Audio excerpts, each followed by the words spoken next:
오늘 이 본문에서의 키워드라고 그럴까요? 총 주제는 소망이라고 할 수 있습니다. 산소망. 베드로 전서 또 후서 지난주에 말씀드렸던 대로 지금 막 고난을 당하고 있는 그런 성도들을 위로하기 위해서 보냈던 서신이었습니다.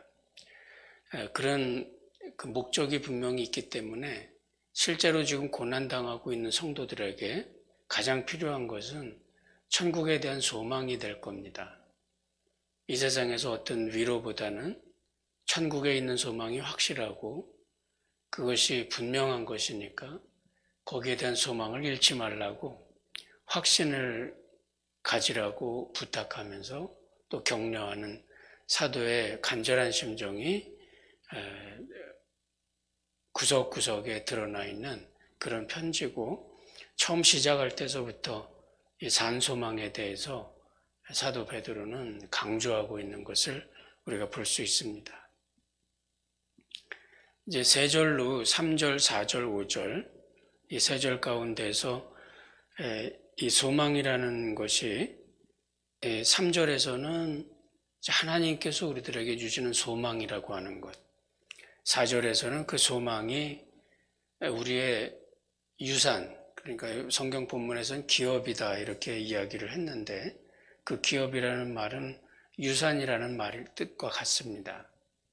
그래서 어떤 실질적인 재물이나 어떤 소유물을 아버지가 아들에게 유산으로 주는 그런 내용이기 때문에 그 소망이라는 것이 우리들에게는 이제 하나님께서 우리 모든 자녀들에게 하나님께서 예비하신 것으로, 가장 최선의 것으로 예비하신 유산을 우리들에게 주시게 될 건데, 이제 거기에 대한 굳건한 믿음, 이것이 또 우리들에게 가장 중요한 그런 소망이 될 거다. 그리고 이제 5절에서는 그 소망이라는 것이 결국은 본질이 뭐냐면 구원이 분명하게 우리들에게 주어질 거라는 겁니다. 그래서 그것을 어떻게 표현하냐면 말세에 나타내기로 예비하신 구원, 이렇게 표현을 하죠. 하나님 편에서 이미 작정하고 준비하고 어떤 면에서는 전능하신 하나님께서 계획하신 일이기 때문에 이미 그것은 이루어진 일이나 다를 바가 없습니다. 그렇기 때문에 지금 우리들에게는 앞에 있는 일이지만 이미 이루어진 일인 것처럼 우리는 그렇게 평가하고 또 그렇게 믿을 수 있다는 거죠. 그래서 그런 면에서 이제 우리들의 소망이 하나님의 구원, 거기에 확실하게 우리들의 영혼의 닷을 내린 것처럼 그렇게 자리를 잡고 있다는 이야기입니다. 먼저 첫 번째 우리 생각해 보도록 합시다. 찬송하리로다 우리 주 예수 그리스도의 아버지 하나님이 그 많으신 긍휼대로, 많으신 긍휼 이렇게 표현하는 이유는 하나님의 긍휼이 양과 질로 생각했을 때는 분명히 질이 중요한 거죠. 100% 완전한 하나님의 긍휼이 우리들에게 주어질 텐데 그것이 질적인 것뿐만 아니라 양적인 면에서도 풍성하신, 은혜와 자비가 풍성하신 그런 하나님의 모습을 우리들에게 보여주는 것입니다. 그 많으신 긍휼대로 예수 그리스도의 죽은 자 가운데서 부활하심으로 말미암아 우리를 거듭나게 하사 산소망이 있게 하시며, 소망이 산소망이라고 표현을 하는데 산소망이라고 표현을 하는 것은 이제 그 근거가 어디에 있느냐면 부활에 있습니다. 예수 그리스도의 죽은 자 가운데서 부활하심으로 말미암아, 예수님께서 죽은 자 가운데서 부활하셨어요. 그 다음에 여기와 연결되어 있는 것이 우리를 거듭나게 하사 산소망이 있게 하시며, 소망이 있는데 살아있는 소망입니다. 살아있는 소망이라는 것은 생명이 있다는 말이죠. 생명이 있다는 말은 이제 그것이 앞으로 주어질 어떤 것, 우리 사람들이 갖고 있는 종종 우리가 말하는 희망이라는 것은 가능성을 이야기할 때가 많습니다. 어떤 가능성을 놓고 그것을 우리가 희망을 하고 소망을 할 때가 많이 있죠. 그런데 하나님께서 우리에게 주신 소망은 산소망이다, living hope이다 이렇게 얘기를 하는데, 이 산소망이라고 특별히 강조하는 이유는 우리를 거듭나게 하사, 우리가 죽었던 생명에서 우리를 살리셨잖아요. 그래서 우리를 거듭나게 하셨습니다.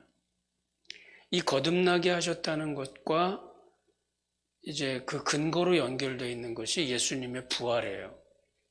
예수님께서 죽은 자 가운데서 살아나신 것처럼 우리의 거듭남이라고 하는 것은 너무나도 확실해요. 제자들은, 특별히 사도 베드로는 부활하신 주님을 만났습니다. 그리고 그 부활하신 주님께서 자기에게 영원한 나라의 목자장의 소망과 그리고 그 확신과 그 은혜와 그 사역의 모든 의미들을 예수님께서 직접 우리에게, 사도 베드로에게 가르쳐 주셨고, 그 부활하신 주님을 만났던 베드로에게 주님의 부활이라는 것은 어떻게 보면 그의 후반기 사도로서의 삶을 살다가 순교했던 그 모든 인생의 가장 중요한 근거라고 말할 수 있습니다. 그 어떤 죽음 앞에서도, 어떤 핍박 앞에서도, 어떤 어려움 앞에서도 주님께서 부활하셨는데, 그 부활이 곧 나의 것이 될 것이고 나는 그 부활의 영광 가운데 들어가게 될 것이라고 하는 움직일 수 없는 확신이 베드로에게는 있었어요. 그리고 그것이 예수 그리스도의 부활이 무엇의 근거가 되느냐 하면 우리들의 거듭남, 때로는 우리가 거듭났다고 하는데 내가 거듭났는가? 정말 나의 영혼은 거듭나 있고 생명이 있고 정말 나는 믿지 않는 사람들, 영적으로 죽어 있다는 사람과 나는 정말 다른가? 나는 정말 본질이 다른 사람인가? 여기에 대해서 우리가 가끔 흔들리고 믿음이 확실치 않고 또 의심에 사로잡힐 때도 있죠. 그러나 그 모든 것에 대해서 사도 베드로는 예수님께서 부활하셨고 나는 그 부활에 아이 위트니스예요. 눈으로 봤어요. 그리고 부활의 주님을 만났어요. 부활하신 그 본질이 얼마나 위대한 것인지, 얼마나 탁월한 것인지 이 세상의 것과는 절대로 비교할 수 없는 것이었어요. 그 부활하신 주님을 확신하듯이 내가 예수 안에서 거듭나서 새 생명을 갖고 있다고 하는 것, 주님께서 부활하셨듯이 나도 거듭났어요. 이것을 믿는 거죠. 그러니까 지금 나는 가능성으로서의 소망이 아니라 살아있는 소망이에요. 산자의 소망이라는 말입니다. 죽은 자가 갖고 있는 될지 안 될지 모르는 가능성으로 주어진 그런 소망이 아니라 산자가 갖고 있는 생명에 대한 확신. 아마 지금 이 말씀을 듣고 있는 우리 모두가 우리가 정말 듣고 있다면 우리는 살아있는 거잖아요. 내가 듣고 있는 이 시간에 내가 살아있다는 것을 의심하는 사람은 아무도 없습니다. 내가 주님께서 부활하셨듯이 나의 영혼도 거듭나 있고, 그리고 그러기 때문에 내가 갖고 있는 소망이라는 것은 살아있는 소망이고, 이 살아있는 소망이라는 것은 결국 영원한 생명과 연결이 되어 있어요.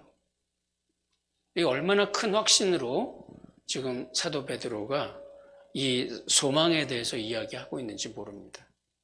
이 모든 것의 가장 근본적인 근거는 하나님의 많으신 긍휼에 있어요.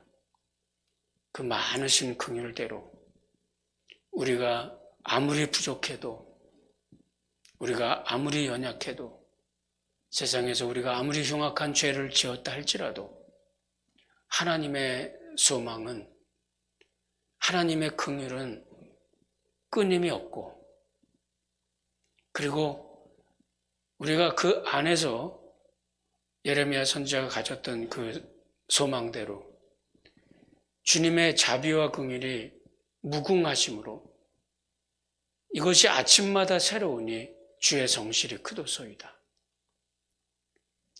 그 무궁한 하나님의 자비와 긍휼이 우리들 가운데 있을 때 우리는 그것이 아침마다 새로워요.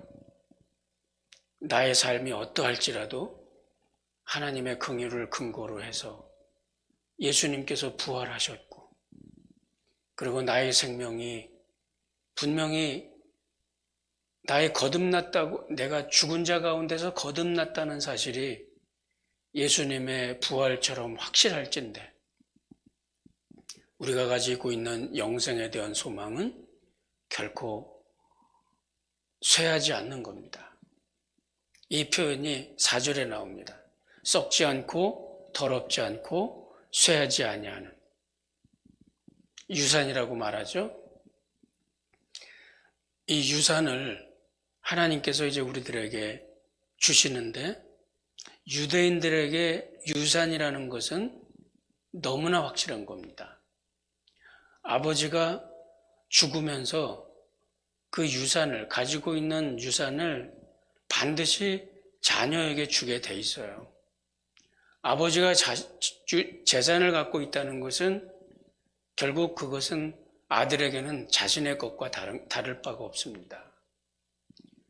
유산이라고 표현하는 것, 기업이라고 표현할 때 우리의 소망이 얼마나 확실하냐면, 아버지가 갖고 있는 그 재산은 아버지가 돌아가시면 반드시 아들인 나에게 올 거예요. 이것처럼 분명해요. 이 유산에 대한 확신은, 유대인들이 갖고 있는 유산에 대한 확신은 이 세상 그 어떤 사람들보다도 아마 더 강한, 아주 굉장히 강한 그런 문화적인 배경을 갖고 있는 겁니다. 이것은 움직일 수가 없는 일이에요. 마치 부모가 자기에게 주시는 기업이라는 것은 하나님께서 주신 것과 같은 거예요. 그래서 종종 하나님께서 이 이스라엘 백성들에게, 아브라함에게, 또는 출애굽한 이스라엘 백성들이 가나안 땅으로 들어갈 때 그 모든 것이 기업이에요. 기업이라고 표현하는 것은 하나님께서 주신 거거든요. 그러니까 유대인들에게 기업이라고 표현할 때는 이거는 너무나 분명한 겁니다. 그것을 어떻게 표현하냐면 썩지 않고 더럽지 않고 쇠하지 않는, 우리가 세상에서 가진 소망이라면 아마 썩을 것이고 더럽혀진 것이고 또 쇠락해 갈 겁니다. 내가 부모님께 아무리 재벌로 큰 돈을 갖고 계신 부모님께라도 할지라도 사람이 갖고 있는 재물이라는 것은 얼마 못 갑니다. 더군다나 요즘 같은 세상에서 재산을 지킨다는 것은 굉장히 어려운 일이에요. 그러나 하나님께서 주시는 영원한 소망, 영원한 기업은 결코 더럽혀지지 않고 썩지 않고 쇠하지 않을 영원한 소망입니다. 살아있는 소망이고, 그것 곧 너희를 위하여 하늘에 간직하신 것이라. 이보다 더 확실한 것이 어디 있습니까? 지금 생명을 위협받고 있는, 생명이 경각에 달려있는 그런 우리의 신자들, 각곳에 흩어져 있는 사도 베드로가 함께 만나고 교제했던 그 성도들, 목숨이 경각에 달려있는 그들에게 사도 베드로는 절대로 흔들리지 않고 변하지 않는, 썩지 않고 더럽지 않고 또 쇠하지 않는 그런 기업이 하나님의 그 기업과 하나님의 유산이 우리에게 분명히 있다고 하는 것을 강조하고 또 강조합니다. 그것을 믿고 우리 흔들리지 맙시다. 그것을 믿고 소망을 놓지 맙시다. 당장 붙잡혀서 형장의 이슬로 없어져 버릴 그렇게 죽음을 맞이할 성도들에게 사도가 전할 메시지는 아마도 그것밖에는 없었을 것입니다. 곧 하늘에 간직하신 것. 그것이 결국은 뭐냐면 너희가 말세에 나타내기로 예비하신 구원을 얻기 위하여. 이 문장을 조금 우리가 잘 이해를 할 필요가 있는데 구원을 표현하는데 말세에 나타내기로 예비하신 하나님의 구원이라는 뜻은 그 구원이 이미 하나님의 계획 속에 있고 이미 진행되었다는 말입니다. 이미 되어진 거예요. 이미 예비하신 하나님의 구원이라는 말입니다. 그것을 무엇으로 얻느냐면 믿음으로 얻습니다. 우리가 믿음으로 얻는 거예요. 그리고 우리가 믿었다는 것, 우리가 믿음을 갖고 있다는 것은 이미 이루신 하나님의 구원을 우리가 갖고 있다는 뜻입니다. 이것은 절대로 우리가 잃어버릴 성질의 것이 아닙니다. 이미 우리들에게 주어진 것, 내가 이미 믿었기 때문에 하나님께서 우리에게 예비하신 그 구원은 이미 나의 것이에요. 그것은 하나님께서 우리들에게 주신 하나님의 은혜입니다. 내가 노력해서 얻는 게 아닙니다. 그것을 어떻게 표현하느냐면 하나님의 능력으로 보호하심을 입었나니, 이것은 마치 우리가 이제 적군의 세력이 막 우리를 침범해 오고 침략해 오고 있는데 우리는 성 안에, 굳건한 성 안에 다 이렇게 보호를 받고 있습니다. 적군의 세력이 아무리 강하고 아무리 조직력이 강하다 할지라도 절대로 하나님의 성을 적군들은 절대로 해할 수가 없습니다. 그러니까 이것을 하나님의 능력으로 하나님께서 보호하심을 하나님께서 보호하고 계시다라고 하는 이 내용은 하나님께서 이루신 구원과 우리가 믿음으로 이미 하나님의 구원을 얻은 하나님의 백성들이 갖고 있는 이 소망과 믿음이라고 하는 것, 이 구원이라고 하는 것은 절대로 잃어버려지지 않을 거라는 말입니다. 때로는 우리가 믿음을 지키다가 실패할 수도 있어요. 아무리 힘들고 아무리 어렵다 할지라도 우리는 실패할 수 있어도 하나님은 실패하지 않는다는 말입니다. 그 구원이 하나님께 근거가 있어요. 내가 노력해서 얻은 거라면 내가 이룰 수 있습니다. 그러나 하나님의 구원은 하나님께서 말세에 나타내기로 이미 준비하신 일이에요. 그리고 그것을 믿는 사람들에게는 그것이 이미 믿은 사람들은 거듭남을 통해서 이미 그 은혜 가운데 참여하고 있는 사람들이에요. 사람이 아무리 부족하고 우리들이 겪는 어려움이 아무리 힘들다 할지라도 사람으로 인해서 하나님의 구원은 실패하지 않습니다. 세상 살아가는 동안에 우리가 어찌 완벽하겠습니까? 때로는 실패할 수도 있고 때로는 연약할 수도 있습니다. 그러나 우리들이 믿는 그 근거는 내가 잘하고 못하고에 있지 않습니다. 나를 구원하기로 작정하신 하나님, 나의 그 모든 죄악의 문제들을 해결하기 위해 십자가를 지신 하나님, 그 하나님께서 지금 우리들 가운데 와 계셔서 우리의 연약함을 도우시고 마땅히 우리의 연약함을 도우시면서 우리의 빌바를 알고 계시고 우리의 속에 임재하셔서 우리의 삶에 임재하셔서 우리의 모든 눈물 가운데 동행하시고